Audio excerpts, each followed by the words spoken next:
সুপ্রিয় দর্শক, আসসালামু আলাইকুম। আপনাদের সবাইকে স্বাগত জানাচ্ছি এখনকার আলোচনায়। আপনাদের সঙ্গে আছি আমি সিরাজুল ইসলাম। অনেকগুলো খবর আছে, ছোট ছোট করে যদি বলি তাহলে বলতে হবে একটা গুরুত্বপূর্ণ রিপোর্ট আছে। মার্কিন এনবিসি টেলিভিশন জানিয়েছে ইরানের হামলায় আমেরিকা আসলে নজিরবিহীন ক্ষতির মুখে পড়েছে। এতদিন যে সমস্ত কথাবার্তা বলা হয়েছে, ক্ষয়ক্ষতির পরিমাণ তার চেয়ে আসলে অনেক অনেক বেশি। এবং সবচেয়ে গুরুত্বপূর্ণ তথ্য হচ্ছে যে ইরানের সাথে আমেরিকা ইসরায়েলের যে যুদ্ধ হয়েছে, এই যুদ্ধে সবচেয়ে মারাত্মকভাবে ক্ষতিগ্রস্ত হয়েছে সিআইএর কেন্দ্রগুলো, বিমান, তারপরে আদার যে সমস্ত যা ক্ষয়ক্ষতি হয়েছে। কিন্তু মধ্যপ্রাচ্য জুড়ে আমেরিকার যে সিআইএর কেন্দ্র, গোয়েন্দা সংস্থার কেন্দ্র যেগুলো একেবারে তছনছ করে দিয়েছে। বলা হচ্ছে যে আমেরিকার ইতিহাসে এইরকম বড় ক্ষতির মুখে আর আমেরিকা কখনো পড়েনি। এদিকে মার্কিন পররাষ্ট্রমন্ত্রী মার্কো রুবিও বলেছেন যে তারা এখনই ইরানে আর কোনো হামলার পরিকল্পনা করছে না, বরং তারা ইরানের বিরুদ্ধে নিষেধাজ্ঞা আরোপ করে ইরানের উপরে বড় রকমের চাপ সৃষ্টি করতে চান। এই যে আমেরিকা বলছেন যে তারা ইরানের উপরে আর এখনই কোনো যুদ্ধ বা আগ্রাসন চালাতে চান না, এই কথার ভেতরে অর্থাৎ এই কথার পেছনে অন্য কোনো আলাপ আছে কিনা। কিন্তু ইরান বলেছে যে আমরা আমেরিকার জন্য অপেক্ষা করব না, বা করছি বা কেন, আমরা আগে ভাগেই কেন মার্কিন অবস্থানে হামলা চালাচ্ছি না বা চালাবো না। তার মানে হচ্ছে যে ইরান সম্ভবত ভিন্ন কোনো পরিকল্পনা নিয়ে এগোচ্ছে।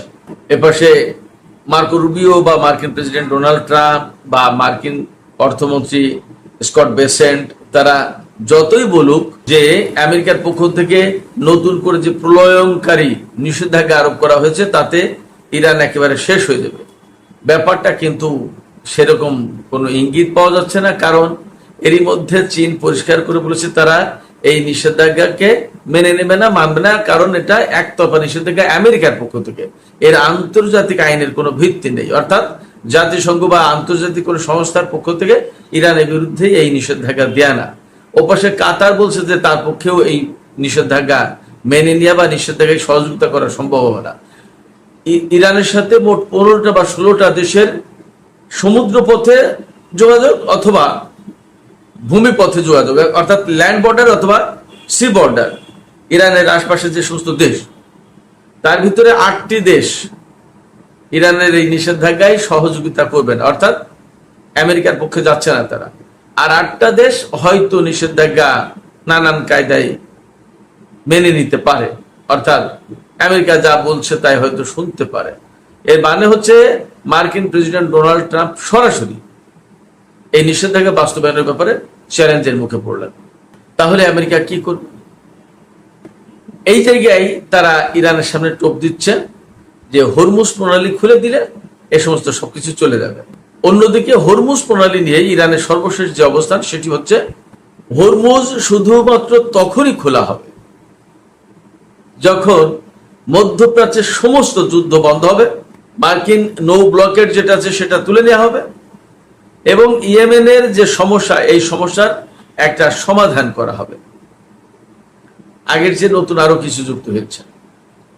তার মানে আমেরিকা হরমুজ প্রণালী খোলার ব্যাপারে নতুন নতুন শর্তের মুখে পড়ছে। অন্যদিকে হরমুজ প্রণালী কিভাবে খোলা হবে তার একটা রোডম্যাপ, তার একটা কাঠামো দাঁড় করিয়েছে ওমান এবং ইরান।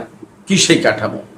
সুপ্রিয় দর্শক, আজকের ভিডিওতে এই বিষয়গুলো নিয়ে মোটামুটি বিস্তারিত আলোচনা করার চেষ্টা করব। এর সাথে খুবই গুরুত্বপূর্ণ একটা ব্যাপার থাকবে, সিআইএ প্রধান কেন রাশিয়াতে এসেছিলেন। আমরা আজকে দুপুরে ভিডিওতে বলেছিলাম সিআইএ প্রধানের রাশিয়া সফর সম্পর্কে, কেন এসেছিলেন তার আরো কিছু কারণ। ওয়াল স্ট্রিট জার্নাল, আমেরিকার ওয়াল স্ট্রিট জার্নাল খুব গুরুত্বপূর্ণ পত্রিকা, আপনারা সবাই হয়তো জানেন, খুব প্রভাবশালী পত্রিকা। সেই পত্রিকার বরাত দিয়ে কিছু কারণের কথা উল্লেখ করা হয়েছে, আমি আপনাদের সামনে তুলে ধরবো। আশা করি আলোচনা ভালো লাগবে এবং আপনারা শেষ পর্যন্ত সঙ্গে থাকবেন। আর আলোচনা যদি ভালো লাগে তাহলে লাইক, কমেন্ট, শেয়ার করবেন এবং চ্যানেলটি সাবস্ক্রাইব করে সাথেই থাকবেন। দর্শক, চলুন আমরা বিস্তারিত আলোচনা করি। প্রথমেই যে আলোচনা করতে চাই সেটি হচ্ছে যে মার্কিন এনবিসি টেলিভিশন, খুব গুরুত্বপূর্ণ একটা নামকরা টেলিভিশন, এই এনবিসি টেলিভিশনের পক্ষ থেকে একটা রিপোর্ট করা হয়েছে। সেই রিপোর্টে বলা হয়েছে যে ইরান, ইসরায়েল এবং আমেরিকার মধ্যে গত 6 মাস ধরে যে যুদ্ধটা চললো কম বেশি করে, একটানা 40 দিন, তারপরে তো মাঝে মাঝে যুদ্ধ হলো, সেই যুদ্ধে আমেরিকা ইতিহাসের নজিরবিহীন ক্ষতির মুখে পড়েছে। খেয়াল করুন, শত শত কোটি ডলার ব্যয় করেও এইগুলো ঠিকঠাক করা, পুনর্নির্মাণ করা, রিবিল্ড করা সম্ভব হবে না। এর ভিতরে সবচেয়ে বেশি ক্ষতিগ্রস্ত হয়েছে, আমি আগেই বলেছি, যে মধ্যপ্রাচ্য জুড়ে বিভিন্ন জায়গায় সিআইএ এর বিভিন্ন দপ্তর ছিল, কেন্দ্র ছিল, সেন্টার ছিল। এই সমস্ত সেন্টার, এই সমস্ত কেন্দ্র মারাত্মকভাবে ক্ষতিগ্রস্ত হয়েছে। খুবই দামি দামি হাইফাই, অত্যাধুনিক এবং সুরক্ষিত শক্তিশালী বিল্ডিং ছিল এ সমস্ত, বাট ইরানের ক্ষেপণাস্ত্র এবং ড্রোন হামলা এগুলো সব চুরমার হয়ে গেছে। অনেক কিছু আর পুনর্নির্মাণ করা যাবে না, আর অনেক কিছু পুনর্নির্মাণ করতে হয়তো পারবে আমেরিকা, বাট তার জন্য প্রচুর কাঠখড়ি পোড়াতে হবে, বহু অর্থ খরচ হবে এবং বহু সময় সাপেক্ষ ব্যাপার। এই ক্ষয়ক্ষতির ভেতরে যেমন আছে আমেরিকার বিভিন্ন রকমের গোয়েন্দা এবং নজরদারি বিমান, তেমনি যুদ্ধ বিমান, তেমনি রিফুয়েলিং ট্যাঙ্কার বিমান, তেমনি পরিবহন বিমান, তেমনি রয়েছে হেলিকপ্টার। আর ইরানের আকাশে মার্কিন বা ইসরায়েলি ড্রোন গেলেই তো সেটাকে খেয়ে ফেলেছে, বহু সংখ্যক ড্রোন। এর পাশাপাশি বাহরাইনে যে ৫ম নৌবহরের ঘাঁটি ছিল, সেই ঘাঁটিতে ক্ষয়ক্ষতির মাত্রাটা কি, এটা আসলে কখনোই আমেরিকা এগুলো প্রকাশ করবে না। কাতারের যে আল উদেইদ বিমান ঘাঁটিতে আমেরিকার সেন্টকমের যে সদর দপ্তর ছিল, সেটাই বা সরিয়ে জর্ডানে নিল, তারপরে সেখান থেকে এখন দিয়াগো গার্সিয়া দ্বীপে নিয়ে গেছে। কোন অবস্থার ক্ষয়ক্ষতির মুখে পড়লে এগুলো করতে বাধ্য হয়? এবং ইন্টারেস্টিংলি বিষয়টা খেয়াল করুন যে এইগুলো ইরানি হামলায় ক্ষয়ক্ষতি হয়েছে, এগুলো ঠেকাতে পারেনি আমেরিকা। আপনারা ভাবুন, ইসরায়েল এবং আমেরিকা, আমি সবসময় বলি, ইসরায়েল এবং আমেরিকা দুইজন মিলে ইরানের বিরুদ্ধে যুদ্ধ করতে নেমে যখন এইরকম ক্ষয়ক্ষতির মুখে পড়েছে, তাহলে তাদের নিরাপত্তা ব্যবস্থা আসলে ইরানের সামনে কতটা ঠুনকো। অনেকে অনেক রকম কথা বলে। এই কয়েকদিন আগেও আমাকে বলো, ভাই আপনি তো ফেসবুক দেখে কথা বলেন, আপনার এখানে তথ্য নেই, বাস্তবতার সাথে মিল নেই, এটা নেই সেটা নেই, বহু কথা। কিন্তু আপনারাই বলুন যে আমেরিকা যদি এইরকম অবস্থায় থাকতো, তাহলে কি তারা যুদ্ধ বন্ধ করতো? তারা হরমুজ খোলার জন্য এত এত তেলাতেলি করতো, এত পাকিস্তানের সেনাপ্রধানকে, পাকিস্তানের মন্ত্রীদেরকে এত অনুরোধ করতো, বারবার ইরানের কাছে যেতে বলতো যে তোমরা যাও, একটু আলাপ করো, হরমুজ খুলে দেওয়ার ব্যবস্থা করো। সব তো চোরবার করে দেওয়ার কথা। হরমুজ প্রণালীতে ইরান ঠেকিয়ে রেখেছে, তাদের ইরানকে চোরবার করে দেওয়ার কথা না। যারা বাস্তবতা জানে না তারা এই সমস্ত বাহুল্য কথা বলে। যাই হোক, আমি সেগুলোতে কিছু মনে করি না। তো আমি যেটা বলতে চাইছি সেটা হচ্ছে যে ইরানের হামলায় যে নজিরবিহীন ক্ষয়ক্ষতি, এই ক্ষয়ক্ষতিকে আসলে লুকাতে পারছে না আমেরিকা, এবং এটা প্রকাশও করতে পারছে না। আমি একটা কথা বলি, মার্কিন প্রেসিডেন্ট ডোনাল্ড ট্রাম্পের ভাগ্য ভালো যে সে আমেরিকার প্রেসিডেন্ট। সেই দেশের লোকজন এই সমস্ত কোথায় কি হলো না কেয়ার করে না। তাদের খাবার দাবার, তাদের মৌজ মাস্তি ফুর্তি, এগুলো সব ঠিকঠাক আছে কিনা, তারা তাদের জনজীবনে ভালো আছে কিনা এটাই দেখে। তাও তো ভালো নেই, ঝামেলায় পড়ে যাচ্ছে। কিন্তু তারা যদি বাংলাদেশ, ভারত, পাকিস্তান এই রকম কোনো দেশের নাগরিক হতো, তাহলে ডোনাল্ড ট্রাম্পের এতদিন খবর ছিল, বিক্ষোভ মিছিলে অবস্থা খারাপ করে ফেলত, এতদিন হয়তো তার পদত্যাগই করা লাগতো। যে ক্ষয়ক্ষতির মুখে পড়েছে আমেরিকার সামরিক বাহিনী মধ্যপ্রাচ্যে, এটা কোনো আবেগতাড়িত কথা না, বাস্তবতা। সহজ হিসাবটা করুন না কেন, এক ইসরায়েলের সাথে যেখানে আরব বিশ্ব পুরোটা লড়াই করতে পারে না কয়েকদিনের ভিতরে, কাল ইসরায়েলের চোখে চোখ রেখে সবাই মিলে কথা বলার কোনো সাহস নেই।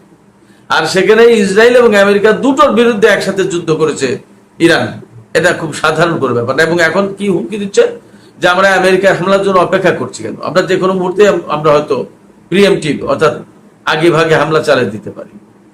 হরমুজ খুলতে পারছে না, হরমুজ খোলার শর্ত দিয়েছে, যে হরমুজ খোলার একমাত্র শর্ত হচ্ছে এখন মধ্যপ্রাচ্যের সব জায়গায় যুদ্ধ বন্ধ করতে হবে, তারপরে মার্কিন অবরোধ তুলে নিতে হবে, ইয়েমেনের সংকটের সমাধান করতে হবে। ব্যাস, ভাবেন একবার। তাহলে হরমুজ খোলা কি সহজ হচ্ছে আমেরিকার জন্য?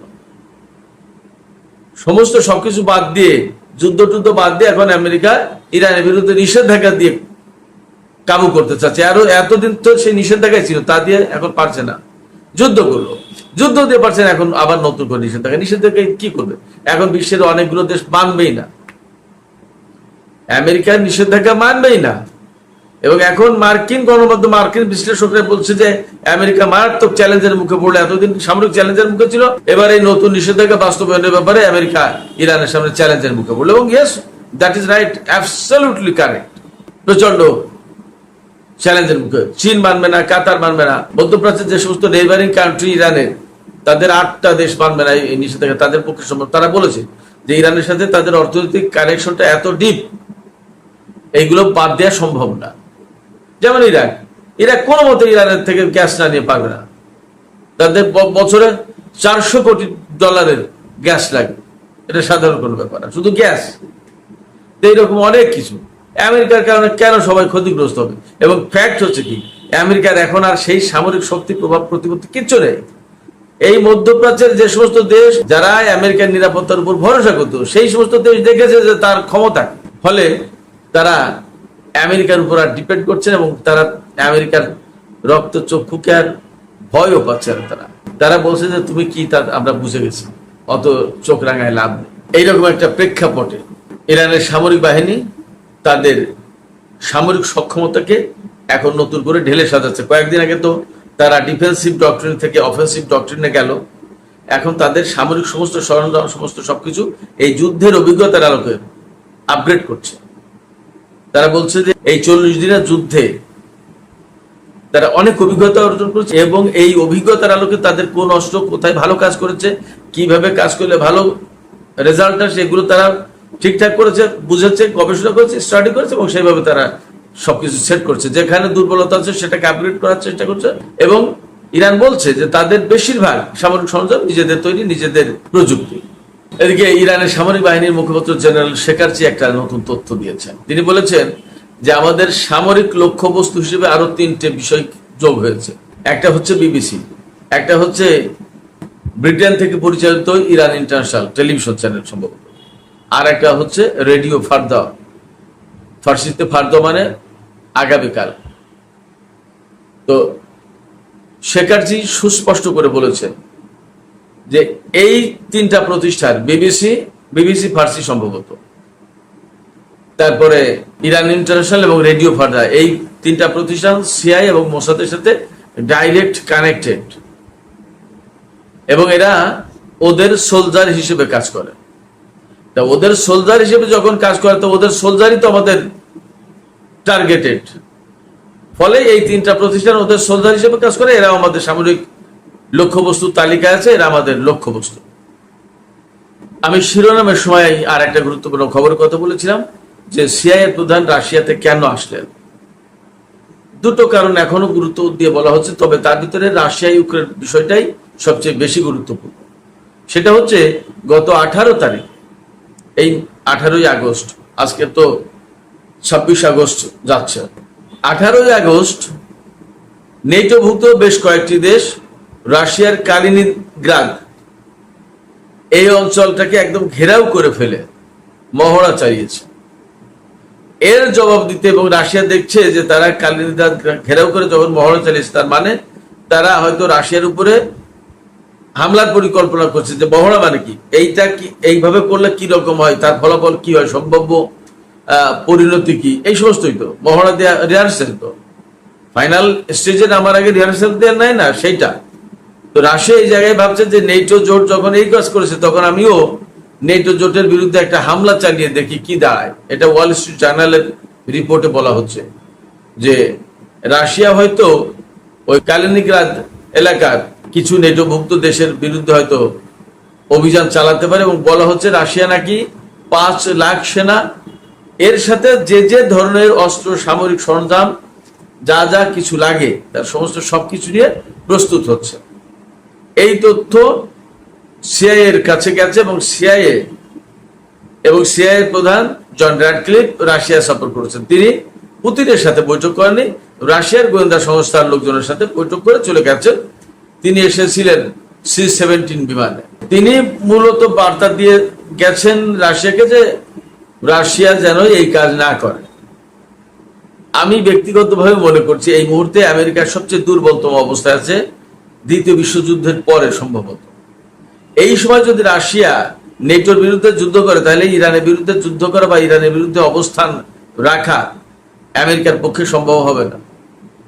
রাশিয়া নেটো কয়েকটা দেশের বিরুদ্ধে হামলা চালিয়ে তারা দেখতে চায় যে নেটো জোট আসলে কতটা এই মুহূর্তে ঐক্যবদ্ধ আছে, নাকি ইরানকে কেন্দ্র করে আমেরিকার সাথে তাদের যে দ্বন্দ্ব হয়েছে সেই দ্বন্দ্বের কারণে এরা ছিন্ন বিচ্ছিন্ন বিভক্ত হয়ে গেছে, এটা হয়তো বুঝতে চায় রাশিয়া। সেই জন্য হামলা চালাতে চায় বা এরকম প্ল্যান পরিকল্পনা করছে। এই খবর পেয়ে সিআইএ প্রধান রাশিয়া সফর করে এই বিষয়টা থেকে বিরত থাকার জন্য তিনি সতর্ক বার্তা দিয়েছেন, অনুরোধ করেছেন যাই হোক। এখন রাশিয়া যদি এই সময় এই কাজটা করেই বসে তাহলেই খেলা জমবে।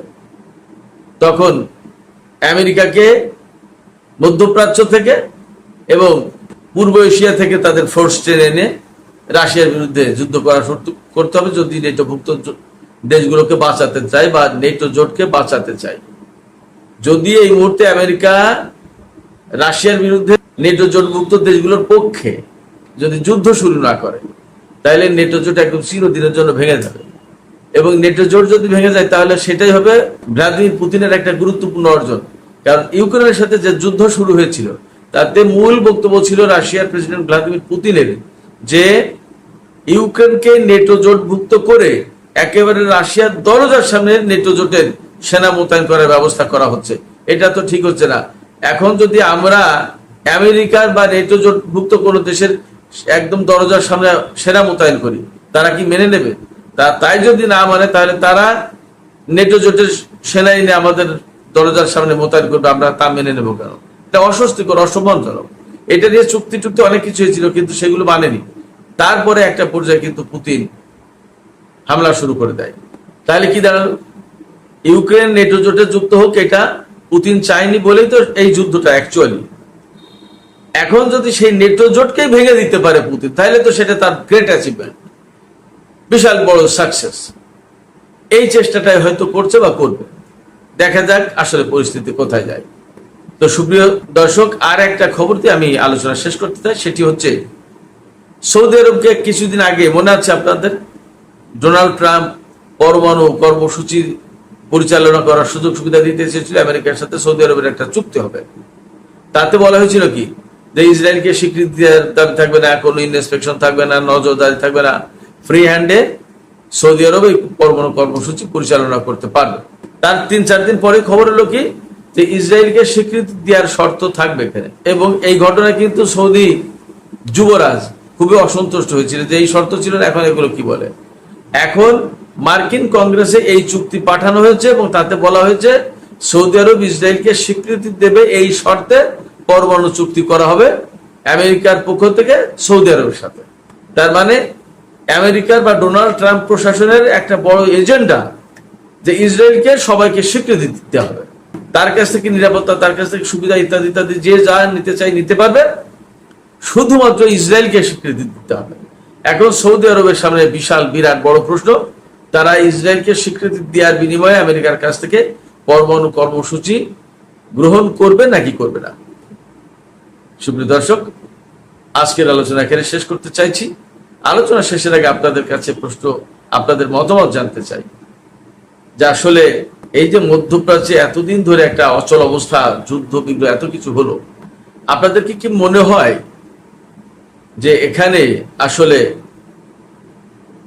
আমেরিকা আপার হ্যান্ডে ভালো অবস্থানে আছে এবং ইরান দুর্বল অবস্থানে, এবং ইরান সময়ের ব্যবধানে পরাজিত হতে বাধ্য হবে, এরকম কোনো লক্ষণ সিমটম কি আপনাদের কাছে মনে হয় ধরা পড়ে? নাকি আপনাদের কাছে মনে হয় যে আসলেই এই যে এনবিসি নিউজে যে রিপোর্ট করা হয়েছে যে প্রচন্ড রকমের নজিরবিহীন ক্ষয়ক্ষতির মুখে পড়েছে আমেরিকা, এটাই সত্য? আপনাদের মতামত জানিয়ে কমেন্টে লিখতে পারেন। আর ভিডিও ভালো লাগলে লাইক কমেন্ট শেয়ার করবেন এবং চ্যানেলটি সাবস্ক্রাইব করে দর্শক সাথেই থাকবেন। আপনাদের সবাইকে অনেক অনেক ধন্যবাদ। আল্লাহ।